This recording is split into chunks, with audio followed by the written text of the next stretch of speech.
আছে। এই সম্পর্কে প্রায় 11 থেকে 12টি পয়েন্ট আমি নোট করেছি। একের পর এক আমি দলিল সহকারে সেগুলো করব। নাম্বার 1, মহান আল্লাহ তাআলা তিনি বলেছেন সূরা শুরা সূরা নম্বর 42 আয়াত নম্বর 23, ওমা আসাবাকুম মিন মুসিবাতিন ফাবিমা কাসাবাত আইদিকুম, অর্থাৎ তোমাদের কাছে যে বিপদ আসে, একের পর এক বিপদ আসছে, এটা হচ্ছে তোমাদের পাপের কারণে। সূরা আল-ইমরান সূরা নম্বর 3 আয়াত নম্বর 165 আল্লাহ তাআলা বলেন আওয়ালাম্মা আসাবাকুম মুসিবাতুন, যখন তোমাদের কাছে বিপদ আসে তখন তোমরা বলো কুলতুম আন্না হাদা, কিভাবে বিপদ হয়ে গেল, কেন আমাদের কাছে বিপদ আসছে? হে নবী আপনি বলে দিন কুল হুয়া মিন ইন্দি আনফুসিকুম, এটা হচ্ছে তোমাদের কর্মের ফল, এটা তোমাদের পাপের কারণে। পাপের কারণে একের পর এক আল্লাহ তাআলার পক্ষ থেকে আযাব আসে। সূরা রুম 30 নম্বর সূরা আয়াত নম্বর 41 আল্লাহ তাআলা বলেন যাহারাল ফাসাদু ফিল বাররি ওয়াল বাহরি বিমা কাসাবাত আইদিন নাস, জলে স্থলে বিপর্যয় সৃষ্টি হয় কেন? মানুষ যখন শিরক করে। আল্লাহ তাআলা বলেন লিনুযীকাহুম বা'দাল্লাযী আমিলু, আমি তখন মানুষকে শাস্তি দিই, আযাব দিই তখন যখন মানুষ শিরক করে। কেন আমি শাস্তি দিই, আযাব দিই? লাআল্লাহুম ইয়ারজিউন, যাতে করে মানুষ শিরক করা ছেড়ে দেয়, যাতে করে শিরক করা বাদ দিয়ে দেয়, এই জন্য আমি মানুষকে শাস্তি দিয়ে থাকি। 3 নম্বর যেটি কারণ আল্লাহ তাআলা তিনি বলেছেন ফালিয়াহদারিল্লাযীনা ইউখালিফুনা আন আমরি, রাসূলের কথা অবাধ্য হলে আল্লাহ তাআলার পক্ষ থেকে আযাব আসবে। আল্লাহ তাআলা বলেছেন ফালিয়াহদারিল্লাযীনা ইউখালিফুনা আন আমরি আন তুসিবাহুম ফিতনাতুন আও ইউসিবাহুম আযাবুন আলীম, তোমরা রাসূলের কথা অমান্য করা থেকে বিরত থাকো, তোমরা রাসূলের বিরোধিতা করো না, যদি বিরোধিতা করো অবশ্যই তোমরা শাস্তি পাবে।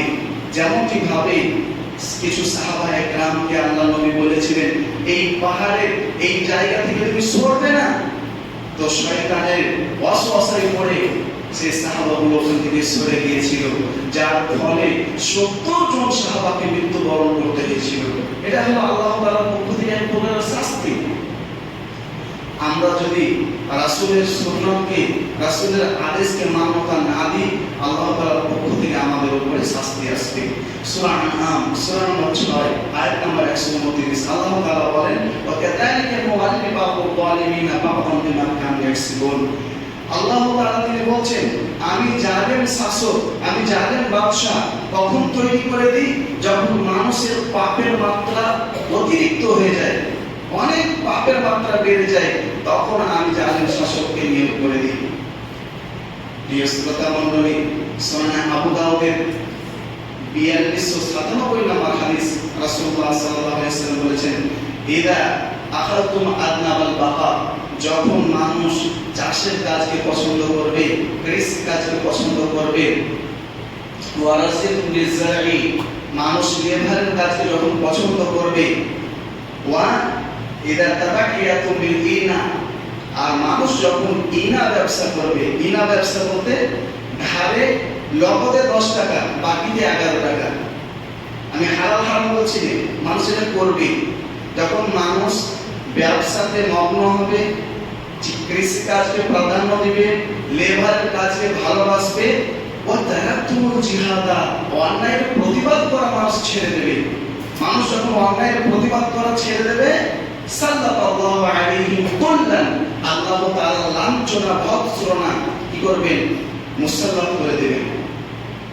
মুসলমান যেখানে যাবে সেখানেই অপমান হবে। কতক্ষণ পর্যন্ত?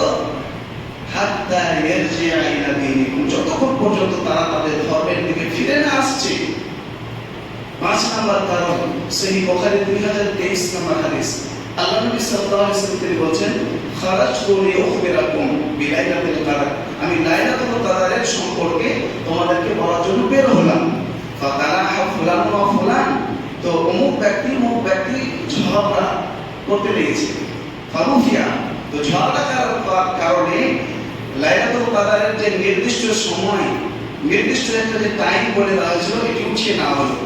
অত্র হাদিসকে মুহাদ্দিসগণ উল্লেখ করে বলছেন, মানুষ যখন মুসলমানের সাথে ঝামেলা করবে তখন আল্লাহ তাআলার পক্ষ থেকে রহমত, বরকত, শান্তি উঠে যাবে।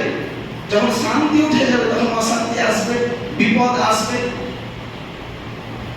সুনানে আবু দাউদের 4297 নম্বর হাদিস এবং 3462 নম্বর হাদিস, আল্লাহ নবী সাল্লাল্লাহু আলাইহি ওয়াসাল্লাম তিনি বলেন, ইউশিকুল উমামান তাবাআ আলাইকুম কামা তাবাআ আল-আদরাতু ইলা কাসরাতিহা। মুসলমানদেরকে রুটি খাওয়ার মতো করে খাবে কারণ অমুসলিমরা, মুসলমানদেরকে রুটি খাওয়ার মতো করে খাবে চারিদিক থেকে। একজন সাহাবী বলেন, আল্লাহ নবী ফাকাল কাইলুন মিন কিল্লাতিল হিনাইদি, আমরা কি সেই দিকে সংখ্যার লঘু হব, আমরা কি সংখ্যায় কম হব?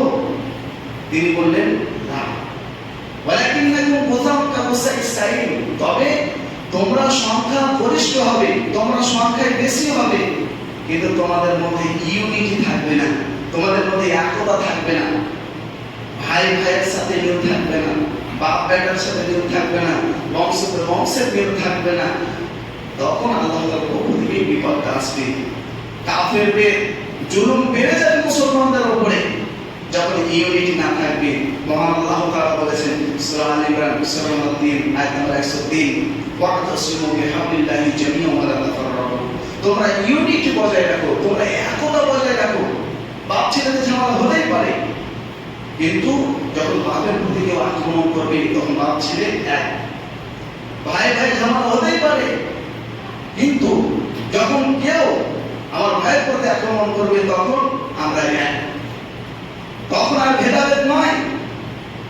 কিন্তু আল্লাহ নবীর ভবিষ্যৎবাণী, যখন ইউনিটি ভঙ্গ হয়ে যাবে, যখন একতা ছত্র ভঙ্গ হয়ে যাবে, তখন আল্লাহ তাআলার পক্ষ থেকে আযাব আসবে, যেখানে যাবে মুসলমান লাঞ্ছিত আর লাঞ্ছনা, শুধু লাঞ্ছনা আর লাঞ্ছনা।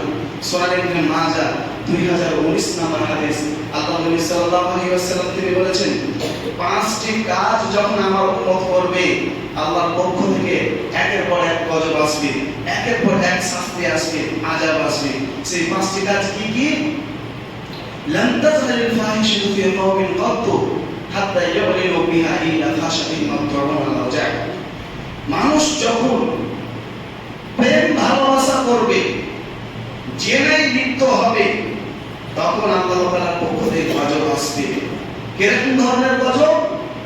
আল্লাহ নবী বলেন, আল্লাযীনা লাম তাসমাউ, যা তোমাদের বাপ দাদারা শুনেনি, আল্লাযীনা মাদাউ, যারা গত হয়ে গিয়েছে, যেই মহামারী, যেই রোগ তোমার বাপ দাদা কেউ শুনেনি, ওই সব মহামারী আল্লাহ তাআলা দিবেন, যেটা আমরা প্রত্যক্ষ করেছি, দেখেছি। সেটা হচ্ছে করোনা ভাইরাস, আমাদের বাপ দাদা শুনেনি, এমন এমন রোগ দিয়ে দেবে। তো আল্লাহ তাআলা বলছেন, আল্লাহ নবী বলছেন যে মানুষ যখন প্রেম ভালোবাসায় জর্জরিত হবে, জেনাতে লিপ্ত হবে, তখন আল্লাহ তাআলার পক্ষ থেকে গজব আসবে, আযাব আসবে। ওয়ালাম ইয়ানকুসুল মিকিয়াল ওয়াল মিজান ইল্লা উখিযু বিস-সিনিন ওয়া শিদ্দাতিল মাউনাতি ওয়া জাওরিস সুলতানি আলাইহি। মানুষ যখন ওজনে কম দিবে, মাপে কম দিবে, অর্থাৎ দুর্নীতির সাথে জড়িত থাকবে, তখন আল্লাহ তাআলার পক্ষ থেকে গজব আসবে, আযাব আসবে। কিরকম গজব আসবে? ইল্লা উখিযু বিস-সিনিন, মানে কাহাতসালি দেখা দেবে, অশিদ্দাতিল মাউনা, দুর্ভিক্ষ দেখা দেবে, ফসল আর ভালোভাবে হবে না। এই যে আমের টাইমে দেখছেন তো বড় বড় পাথর হচ্ছে, এরকম এটা একটা পুকুরের ফল ফসল ভালোভাবে হয়নি, জমিতে পানির প্রয়োজন, পাটের সময়তে পানি হচ্ছে না, এটা এই হলো কাহাতসালি, ফসলের বরকত না হওয়া, এই প্রকারের বিপদ আল্লাহ তাআলা দিবেন। আমরা দেখেছি পানির খুব প্রয়োজন, আগে অনেক বছর আগে মানুষের শ্যালো মেশিন ছিল না, এই আল্লাহ তাআলার বরকতময় বৃষ্টির উপর কি করতো? মানুষ ভরসা করতো, নির্ভর করতো। আর এখন শত শত শ্যালো মেশিন হওয়ার পরেও ফসল ভালো হচ্ছে না, ফসলের বরকত হচ্ছে না। কেন হচ্ছে না? এই সব পাপের সাথে আমরা জড়িত থাকার কারণে, দুর্নীতির সাথে জড়িত থাকার কারণে। ওয়াশিদ্দাতিল মাউনাতি ওয়া জাওরিস সুলতানি আলাইহিম, আর জালেম শাসকের জুলুম বেড়ে যাবে, জালেম শাসকের জুলুম আরো বেড়ে যাবে। আল্লাহ নবী সাল্লাল্লাহু আলাইহি ওয়াসাল্লাম বলেছেন, তিন নাম্বার যেটি পাপ হচ্ছে ওয়ালাম ইয়ানকুযু আহদাল্লাহি ওয়া আহদা রাসূলিহি ইল্লা সাল্লাল্লাহু আলাইহি আদওয়াম মিন গায়রিহি। মানুষ যখন আল্লাহর অঙ্গীকার রাসূলের অঙ্গীকার ভঙ্গ করবে তখন আল্লাহ তাআলা জালেম শাসককে তাদের উপরে রেখে দেবেন। আল্লাহ তাআলার অঙ্গীকার এবং রাসূলের অঙ্গীকার কি? সেটা হচ্ছে আল্লাহর অঙ্গীকার হচ্ছে সালাত, আল্লাহর অঙ্গীকার হচ্ছে শিরক না করা। আল্লাহ তাআলা যখন আল্লাহর ওয়াহদে মানে সকল রূহের কাছ থেকে প্রতিশ্রুতি নিয়েছিলেন, সূরা আরাফে বলা আছে আলাস্তু বিরাব্বিকুম, আমি কি তোমাদের রব নয়, আমি কি তোমাদের পালনকর্তা নয়, আমি কি তোমাদের ইলাহ নয়? তখন আমরা সকলেই এক বাক্যে বলেছিলাম হ্যাঁ আপনি আমাদের রব আল্লাহ। আমরা বলেছিলাম হ্যাঁ আমরা আপনার সাথে শরীক করবো না, কিন্তু দুনিয়াতে আসার পরে আমরা আল্লাহ তাআলার সাথে শরীক করি। আমরা বলেছিলাম আপনার সাথে যে অঙ্গীকার করলাম ভঙ্গ করবো না, কিন্তু আমরা দুনিয়াতে এসে অঙ্গীকার ভঙ্গ করছি, সালাত আদায় করি। মুসলমান ঘরের সন্তান, রাসূলের অঙ্গীকার কি? রাসূল যে নিয়ম পদ্ধতি করে দিয়েছে ওইটাকে মান্যতা দেওয়া, কিন্তু আমরা দায়িত্ব পাওয়ার পরে রাসূলের পদ্ধতি কোনো গুরুত্ব দিই নিজেই একাই 100। তো আল্লাহ তাআলার গজব আসবে এদের কারণে, আসবেই গজব। রাসূলুল্লাহ সাল্লাল্লাহু আলাইহি ওয়াসাল্লাম তিনি বলছেন 4 নাম্বার যেটি কারণ ওয়ামান তাহকুম আইমাতুহুম বিকিতাবিল্লাহ, মানুষ যখন সমাজকে চালাবে, দায়িত্বশীল ব্যক্তি যখন সমাজকে চালাবে নিজের মন মতো কোরআন হাদিস দিয়ে নয়, বড়লোকদের জন্য নিয়ম আলাদা, গরিবদের জন্য নিয়ম আলাদা, বংশ যাদের বড় তাদের জন্য নিয়ম আলাদা, বংশ যাদের ছোট তাদের জন্য নিয়ম আলাদা, এই ধরনের রীতিনীতি যখন আসবে আল্লাহ তাআলার পক্ষ থেকে গজব আসবে। ইউহিব্বুনাল মাল, আল্লাহ তাআলার পক্ষ থেকে কখন বিপদ আসবে? যখন মানুষ হালাল হারাম পার্থক্য করবে না, গাঁজা বিক্রি করুক, মদ বিক্রি করে ইনকাম করুক, সুদের ইনকাম করুক, জেনার ইনকাম করুক, সে যার ইনকাম করুক না কেন সে হালাল হারাম পার্থক্য করবে, টাকা হইলেই হইল। ওয়াইনসামাল হিসাব, আর সে বলবে কবরে যা হবে দেখা যাবে, হ্যাঁ জান্নাতে জাহান্নামে যা হবে দেখা যাবে, কিয়ামতে যা হবে দেখা যাবে। এই ধরনের মানুষের যখন কনসেপ্ট, চিন্তা ধারণা, চিন্তা চেতনা হবে আল্লাহর পক্ষ থেকে গজব আসবে।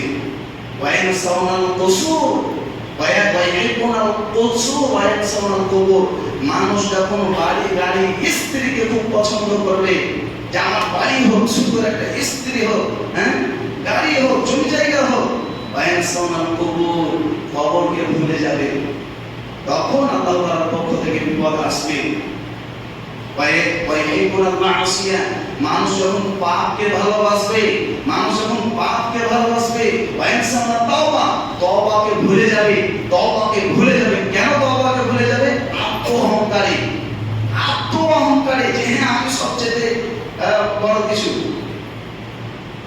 পাপকে সে পছন্দ করবে, ভালোবাসবে, তখন আল্লাহ তাআলার পক্ষ থেকে বিপদ আসবে। ওয়ায়াতরুকুনাল জিহাদ, অন্যায়ের বিরুদ্ধাচরণ করা ছেড়ে দেবে, অন্যায়ের বিরোধিতা করা ছেড়ে দেবে। আল্লাহর নবী সাল্লাল্লাহু আলাইহি ওয়াসাল্লাম তিনি বলেছেন সুনান ইবনে মাজাহ, উপরোক্ত যে 3-4টি কথা বললাম এই ধরনের কথা বলা আছে সূরা তাওবা 9 নম্বর সূরা আয়াত নাম্বার 24-25, হুবহু কথা বলা আছে। আর সুনান ইবনে মাজাহ 3005 নম্বর হাদিসে বলা আছে যখন মানুষ অন্যায়ের কাজ বাধা দেওয়া ছেড়ে দেবে, ইন্নান নাসা ইযা রাউ যালিমা ফালাম ইয়াখুযু আলা ইয়াদাই, মানুষ অন্যায় কাজ দেখার পরেও ক্ষমতা আছে বাধা দিতে পারবে, ক্ষমতা আছে মুখ দিয়ে বলতে পারবে, ক্ষমতা আছে অন্তর দিয়ে ঘৃণা করতে পারবে, তাও করে না, তখন আল্লাহ তাআলার পক্ষ থেকে আযাব আসবে। আওশাকাইয়া আল্লাহু বিকাবি, তখন আল্লাহ তাআলার পক্ষ থেকে আযাব আসবে। তোমরা তাদরুনা ওয়া ইস্তাজাবা লাকুম, মানুষ কান্না করে দোয়া করবে, মানুষ অধরে কান্না করে দোয়া করবে, দোয়া কবুল হবে না, দোয়া কবুল হবে না, কারণ সে ভালো কাজের আদেশ তো করে, মন্দ কাজের নিষেধ করে না। ইমাম সাহেব যদি খারাপ কাজের বাধা প্রদান করে, ওর চাকরির ভয় আছে, ওর চাকরি থাকবে না, ওই জন্য ইমাম সাহেব সঠিক কথা বলে না, হক কথা বলে না, সে পিছিয়ে যায়, ভয় পায়। মেম্বার সাহেব সমাজে কোন জায়গাতে মদ পান করতে দেখার পর সে বলে না, কারণ যদি আমি বলি আমার ভোট ব্যাংক কেটে যাবে, মোড়ল সাহেব, সর্দার সাহেব, সেক্রেটারি সাহেব, সভাপতি সাহেব এরাও হক কথা বলে না। যদি আমি হক কথা বলি তাহলে আমার মুরব্বি চলে যাবে, আমাকে সমাজ থেকে বাদ দিয়ে দেবে।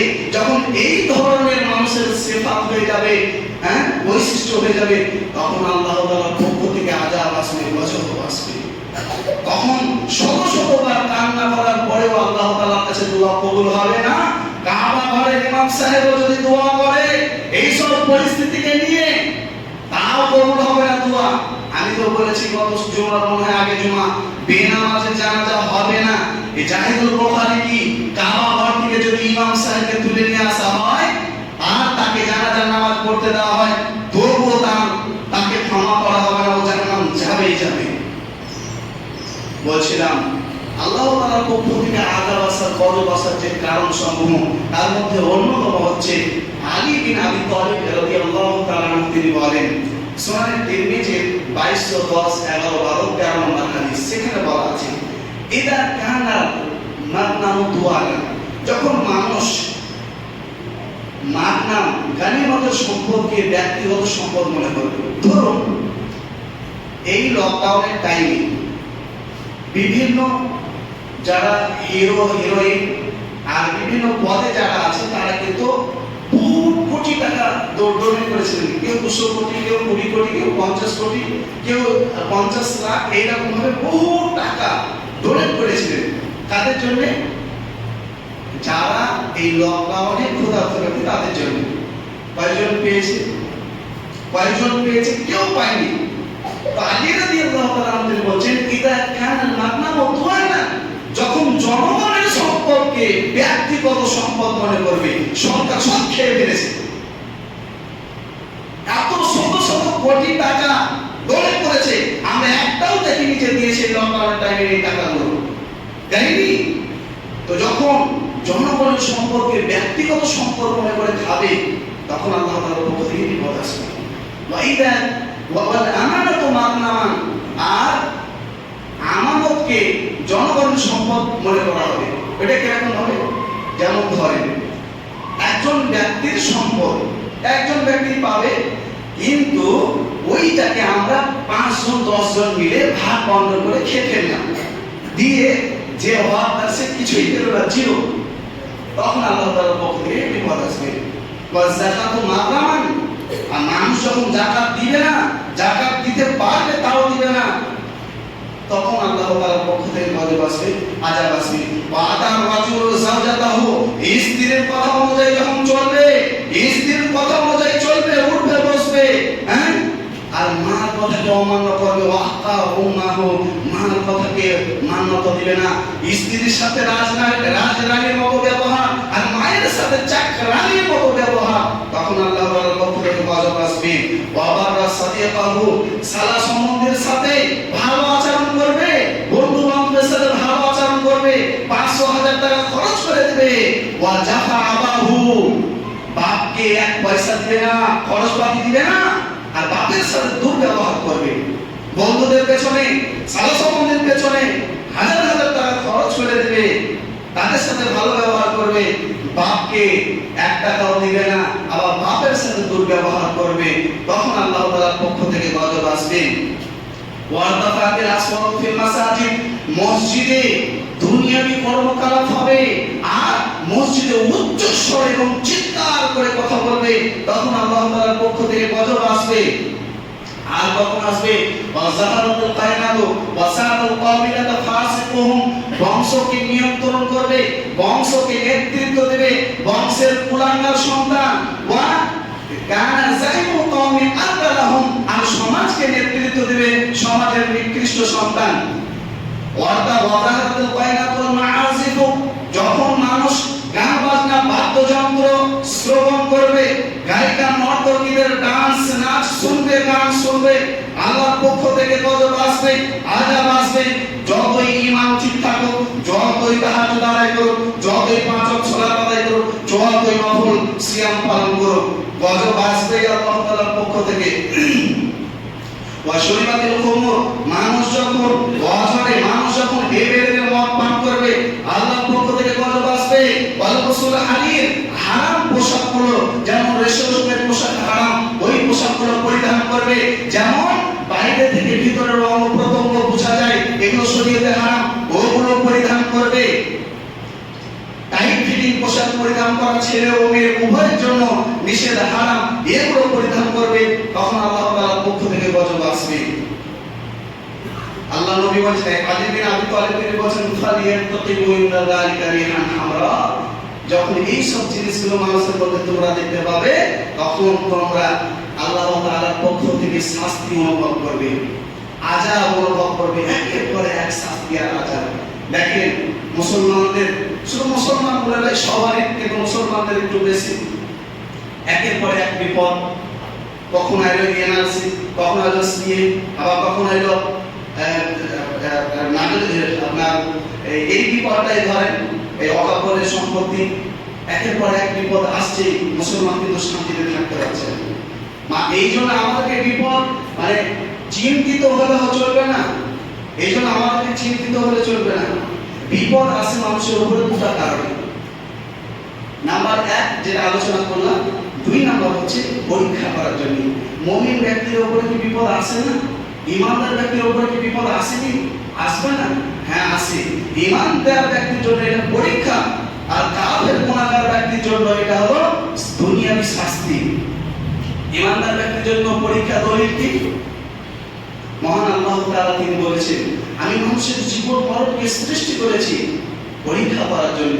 সূরা মুলক সূরা নম্বর 67 আয়াত নম্বর 2, 68 নম্বর সূরা আয়াত নম্বর 2, সূরা কাহাফ 18 নম্বর সূরা আয়াত নম্বর 7। আল্লাহ তাআলা পরীক্ষা করার জন্য দুনিয়াকে তৈরি করেছেন। দুনিয়ার সৌন্দর্যকে ছেড়ে দিয়ে পরীক্ষা করার জন্য আল্লাহ তাআলা তৈরি করেছেন। তো সূরা আনকাবুতের 2 নম্বর আয়াতে আল্লাহ তাআলা বলেন, আহাসবান নাস ইয়াতরাকু আয়াকুলু আমান্না ওয়া হুম লা ইফতানুন, মানুষ কি মনে করছে আমি তাদের পরীক্ষা নেব না? তারা ঈমান এনেছে, সালাত ত্যাগ করে আমি তাদের পরীক্ষা নেব না? অবশ্যই আমি মৃত্যুর আগ পর্যন্ত তাদের পরীক্ষা নেবই নেব। তার মানে আল্লাহ তাআলা মানুষের পরীক্ষা নেবেন ঈমানদার ব্যক্তিদেরকে। ঈমানদার ব্যক্তিদের আল্লাহ তাআলা পরীক্ষা নেবেন।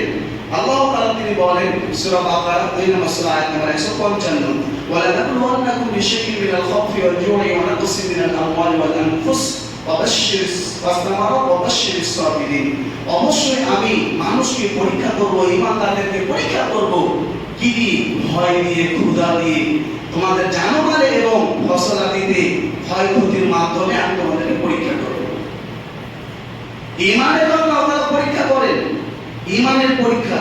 আমরা যদি দেখি সূরা নাহল সূরা নম্বর 16 আয়াত নাম্বার 106, ওই আয়াতের ব্যাখ্যাতে সুনানুল কুবরা এবং ইবনে মাজার হাদিস একবার পরে নিয়ে আসা আছে। মানে প্রায় 7-8টা ঘটনা, একবার মর্মান্তিকর ঘটনা, অন্তর ছুঁয়ে যাওয়ার মতো ঘটনা। ইয়াসির রাদিয়াল্লাহু তাআলা আনহুকে বলা হলো, তোমাকে ইসলাম ছাড়তে হবে, নইলে মরতে হবে। ইয়াসির রাদিয়াল্লাহু তাআলা তিনি বললেন, আমি জান হারাতে রাজি, ঈমান হারাতে রাজি নই। তাকে হত্যা করে দেওয়া হলো। সুমাইয়া রাদিয়াল্লাহু আনহাকে বলা হলো, তোমাকে ইসলাম ছাড়তে হবে, নইলে তোমার স্বামীর মতো মরতে হবে। সুমাইয়া রাদিয়াল্লাহু আনহা তিনি বললেন, আমি জান হারাতে রাজি, ঈমান হারাতে রাজি নই। সুমাইয়া রাদিয়াল্লাহু আনহাকে 2 মোটের মাঝখানে বেঁধে ওকে মাঝখান দিয়ে ফেলে দেওয়া হলো। খাব্বাব বিন আরদ রাদিয়াল্লাহু তাআলা আনহু, তাকে বলা হলো, তোমাকে ইসলাম ছাড়তে হবে, নইলে মরতে হবে। খাব্বাব বিন আরদ রাদিয়াল্লাহু তাআলা আনহু তিনি বললেন, আমি মরতে রাজি, ঈমান হারাতে রাজি নই। তাকে জ্বলন্ত কয়লাতে, জ্বলন্ত আগুনে ফেলে দেওয়া হলো। ঈমান নিয়ে মারা গেল, ঈমান হারালো না। আমি ইসলামের জন্য, ঈমানের জন্য মরতে রাজি, ঈমান হারাতে রাজি নই। ইবনে আসিম ইবনে যায়েদ, ওনাকে বলা হলো যে তোমাকে ঈমান হারাতে হবে, নইলে মরতে হবে। যে আমি মরতে রাজি। তো ওই পেলাসের মতো দিয়ে সারাসি দিয়ে আপনার একটা একটা করে আঙুল কাটছে, বলো ঈমান হারছে, ইসলাম ছাড়ছি বা ঈমান হারাচ্ছি। তো বলছেন না, আমি জান হারাতে রাজি, ঈমান হারাতে রাজি নই। একের পর একটা করে আঙুল কাটছে, কত কষ্ট হবে বলেন তো। তারপরে বলছে আমি জান হারাতে রাজি, ঈমান হারাতে রাজি নাই। জান হারিয়ে দিল, ঈমান নিয়ে মৃত্যুবরণ করলো। জানছে ঈমান নিয়ে যদি আমরা মারা যাই জান্নাতে যাবো গ্যারান্টি। আর এটা পরীক্ষা আল্লাহ তাআলা, বিরাট বড় পরীক্ষা। আব্দুল্লাহ বিন হুযাইফা ওরকম ভাবে খুবাইব রাদিয়াল্লাহু তাআলা আনহু, ওনাকে বলা হলো সোয়াইব রাদিয়াল্লাহু তাআলা আনহুকে যে তোমাকে ইসলাম ছাড়তে হবে না মরতে হবে, বলছে আমি মরতে রাজি। ওনাকে লোহার চিরুনি দিয়ে ইটকে একবার ছিঁড়ে দেওয়া হলো, লবণ ছিটিয়ে দেওয়া হলো, কত ছটফট করবে বলেন। তারপরেও আমি এক আল্লাহর উপাসনা করবো, তাছাড়া কারো ইবাদত করবো না, আল্লাহ ছাড়া কারো বিধান আমি মানবো না। সবাই সোয়াইব রাদিয়াল্লাহু তাআলা আনহু তিনি ঈমান নিয়ে মারা গেলেন, জান হারাতে রাজি, ঈমান হারাতে রাজি নাই। ওই রকম ভাবে বেলাল হাবশী রাদিয়াল্লাহু তাআলা আনহুকে বলা হলো তোমাকে আল্লাহর উপাসনা ছাড়তে হবে, নইলে মরতে হবে। বেলাল হাবশী রাদিয়াল্লাহু তাআলা আনহু তিনি বলেন আহাদ, আমি এক আল্লাহর উপাসনা করব, আমি এক আল্লাহ তাআলার উপাসনা করব, এক আল্লাহকে মান্যতা রাখবো এবং এক আল্লাহ তাআলাকে আমি মানবো। তখন তাকে কি করা হলো? তাকে চাবুক দিয়ে রক্তাক্ত করা হলো এবং লোহার বর্ম, লোহার একটি পোশাক তাকে পরিধান করিয়ে দেওয়া হলো। তারপরে একেবারে গরম বালির উপরে তাকে ছেঁচড়াতে নিয়ে গিয়ে অনেকক্ষণ তাকে ছেঁচড়ানো হলো। তারপরে তার উপরে, তার বুকের উপরে পাথর চাপিয়ে দেওয়া হলো এবং বলা হলো এবার কি তুমি ইসলাম ছাড়বা, ঈমান হারাবা? বলছে আমি জান হারাতে রাজি, ঈমান হারাতে রাজি নই। আহা আহা। আর আমরা সাহাবায়ে কেরাম জান হারাতে রাজি, আর আমরা ঈমান হারাতে রাজি, জান হারাতে রাজি নই। ইব্রাহিম নবী তিনি 86 বছর পরে সন্তানকে পেলেন, একটা সন্তানের সুসংবাদ পেলেন। কত ভালোবাসা হবে বলেন তো? আল্লাহর কাছে দোয়া করে 86 বছর পরে আল্লাহ তাআলার কাছে ইসমাঈলকে পেলেন। তারপরে আল্লাহ তাআলা বলেছেন কুরবানি করো, সন্তানকে কুরবানি করো। কত বড় পরীক্ষা! তো ইব্রাহিম নবী নিজের কলিজার টুকরা সন্তানকে কুরবানি করার জন্য প্রস্তুত। সাহাবায়ে কেরাম নিজের জানকে কুরবানি করে দেওয়ার জন্য প্রস্তুত।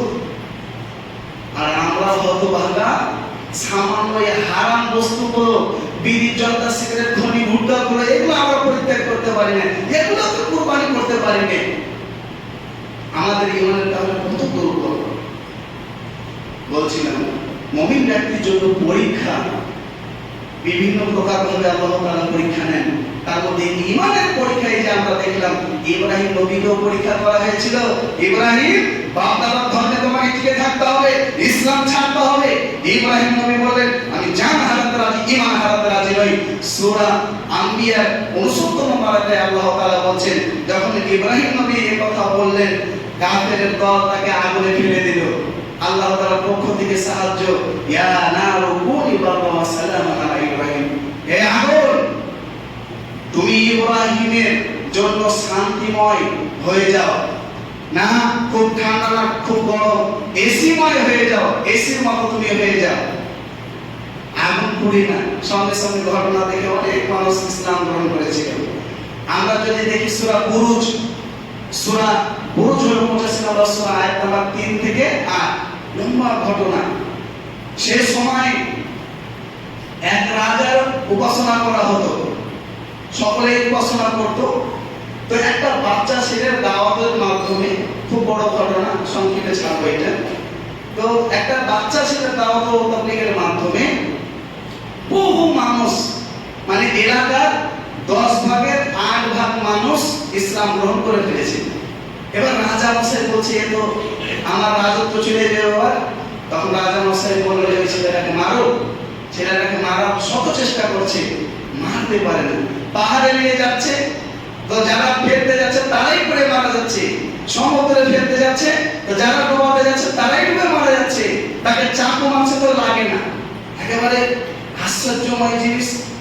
তো সেই বাচ্চা ছেলেটি বলল আপনি আপনার রাজ্যের অমুক ময়দানে সকল প্রজাদেরকে একত্রিত করুন, আর আমি আপনাকে টিপস বলে দেব, যেটি বললে ওই শব্দটি বলে আমাকে যদি আপনি মারেন তাহলে আমি মরে যাব। তখন রাজা বসে তাই করলো, সকলকে একত্রিত করে ওই বাচ্চা ছেলেটি বলল এই নেন তীর এবং বলেন বিসমিল্লাহি হাদাল গোলাম, এই বাক্যটি বলে আমাকে মারবেন, আমি মারা যাব। রাজা মশাই তাই করলো। আর এই বাক্য শুনে যত উপস্থিত ব্যক্তি ছিল কিছুজন বাদ দিয়ে সকলে ইসলাম গ্রহণ করলো, যে আমরা ঈমান আনলাম এই বাচ্চার রবের উপরে, সকলে ইসলাম গ্রহণ করলো। তখন রাজা মশাই আরো ক্ষুব্ধ, আরো রাগান্বিত, দিয়ে একটা গাদ্ধা খনন করলো। খনন করার পরে বলছে ইসলাম ছাড়তে হবে, নইলে মরতে হবে। ওই গাধাটা আগুন জ্বালিয়ে দেওয়া হয়েছে। ইসলাম ছাড়তে হবে না তো জ্বলন্ত আগুনে পড়তে হবে। বলছে আমি জ্বলন্ত আগুনে পড়তে রাজি, ঈমান আনতে রাজি নই। ছেলে একের পর এক, একের পর এক, একের পর এক, শেষে একটা বাচ্চা মহিলাকে নিয়ে, মানে একটা মহিলা একটা বাচ্চা আছে, যে যাবো না যাবো না, আমি তো চলে যাবো, কিন্তু বাচ্চাটা কি হবে? মায়ের দরদ ছেলের উপরে। তখন ওই বাচ্চা ছেলেটা বলছে মা চলো, ঈমান নিয়ে মরতে পারলে জান্নাত আছে। তখন বাচ্চা এবং মা একসাথে দুজন মিলে চলে গেল। এই ছিল ঈমানের পরীক্ষা পাওয়ার। আর আমাদের যা ঈমানের পাওয়ার, আমরা ছোটখাটো জিনিসগুলোকে ছাড়তে পারিনি। আমাদের ঈমানের মধ্যে অনেক দুর্বলতা রয়েছে। 8টি জিনিস রয়েছে যেগুলো আমরা অবলম্বন করলে আল্লাহ তাআলার পক্ষ থেকে শান্তি আসবে, এই সমস্যার সমাধান হয়ে যাবে। আমি একটি বাক্যের মধ্যে বক্তব্য শেষ করব। 1 নাম্বার হচ্ছে আল্লাহ তাআলা বলেছেন সূরা আল ইমরান 3 নম্বর সূরা আয়াত নাম্বার 130, 20 থেকে 30, একটা লম্বা আলোচনা। ওয়া ইন তাসবিরু ওয়া তাত্তাকু লা ইয়াদুরুকুম কাইদুহুম শাইআ, যদি তোমরা ধৈর্য ধারণ করো এবং তাকওয়া অবলম্বন করো, কাফেররা তোমাদের একটা চুল হিলাতে পারবে না।